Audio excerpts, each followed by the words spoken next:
Hi അസ്സലാമു അലൈക്കും. ഇത് മുള അരച്ചിട്ട് വെക്കുന്ന ഒരു മാസത്തിന് ഒരാഴ്ചക്ക് എത്ര വേണമെങ്കിൽ നിങ്ങൾക്ക് എത്ര വേണമെങ്കിൽ എടുക്കാം. മുള എടുത്തിട്ട് കല്ലിലരക്കാം, മിക്സിയിലരക്കാം.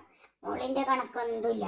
ഇത് ഈ കാശ്മീരി മുള തന്നെ എടുക്കണോ. ഈ കാശ്മീരി മുളും ഈ മല്ലിയും ഇത് രണ്ടും എടുത്തിട്ട് നല്ല പാങ്ങല കൈറ്റ് നല്ല വരുന്നല്ല മുള് അത് നല്ല പാങ്ങല കൈറ്റ് കല്ലിലേക്ക് ഇട്ടിട്ട് കൊടുക്കണം. 2-3 പ്രാവശ്യം കൈറ്റ് കല്ലിൽ തന്നെ അരച്ചിട്ടെടുക്കുന്ന ഞാൻ മിക്സിയിൽ വേണമെങ്കിൽ അരച്ചിട്ടെടുക്കാം. നമുക്ക് അപ്പളേക്കപ്പോൾ ഇപ്പോൾ മീനെല്ലാം കിട്ടിയെങ്കിൽ മുളകൊന്നും ഇല്ലെങ്കിൽ മിക്സിയിൽ കുറച്ച് അരച്ചിട്ട് എടുക്കാം. ഇത് കാശ്മീർ മുളക് തന്നെ ഇടണോ.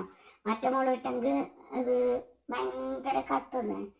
അപ്പോൾ ഈ മുളക് തന്നെ ഇട്ടിട്ട് അരച്ചിട്ടെടുക്കണം. ഇപ്പം ഞാൻ ഒരു മാസത്തിന് എത്ര വേണമെങ്കിൽ നമ്മൾ വെക്കാം. ബിയ്യം തീരും. ഒരാഴ്ചൻ്റെ ഉള്ളിലെല്ലാം തീരുന്നത്. എത്ര വേണം നമ്മൾ കുറച്ച് എടുക്കുന്ന ഒരു മാസമെല്ലാം വരും. എന്താണെന്നില്ല ഫ്രീസറിൽ വെച്ചിട്ട് കട്ട കട്ടിച്ചിട്ട് താഴെ വെക്കണം. നമുക്ക് അത്യാവശ്യം ഉണ്ടെങ്കിലേ കട്ട കട്ടിയിട്ടുണ്ടെങ്കിലേ ഫസ്റ്റ് തന്നെ എടുത്തിട്ട് വെച്ചിട്ട് എടുത്തോറണം. ഇപ്പോൾ ഞാനിതെല്ലാം കല്ലിലേക്ക് ഇട്ടിട്ട് നല്ല പാങ്ങല അരച്ചിട്ട് എടുക്കുന്നുണ്ട്.